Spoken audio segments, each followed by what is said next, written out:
Good morning, children. Let us take a quick recap of the taught portion.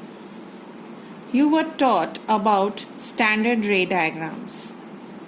There were 4 standard ray diagrams and you were told to use any 2 of them in order to draw image formed in order to draw the image or understand the image formation by convex and concave mirror. So the first one was that a ray passing through center of curvature always retraces its own path, which you can see clearly in the figure because this is the condition of normal incidence, in which angle of incidence as well as angle of reflection both are equal to 0 degree. Only the difference is here in a convex mirror you get a virtual center of curvature because the light ray appears to come from somewhere behind the mirror, unlike in concave mirror. The next rule is that whenever a ray parallel to the principal axis falls on the mirror, it always passes through focus. For a concave mirror, it actually passes through focus, but in a convex mirror, it appears to pass through focus, which makes the focus of a convex mirror as virtual focus. Rule number 3 is just the opposite of rule number 2. Here the ray is now passing through focus. So after reflection, it goes parallel to the principal axis. In both the cases, you can clearly observe. And in the last situation, when the ray falls at P, the principal axis acts as normal, and in both convex and concave mirror, the situation is same. So these were the 4 standard ray diagrams. After that, you were taught 3 cases. 3 cases when the object was placed at different positions in front of a concave mirror.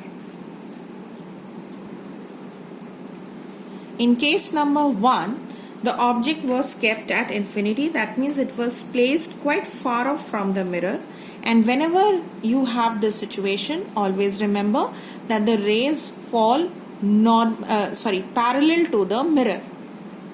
They are parallel to each other. Sometimes they are parallel to the principal axis. But anyhow, they will you will find that the reflected ray is meeting at or intersecting each other at focus. In this situation, you get a diminished image, and it is real in nature, inverted in nature, and the position of the image is at focus.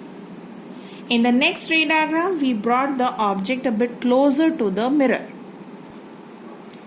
This is ray diagram number 2 or case number 2. The object is now placed beyond C.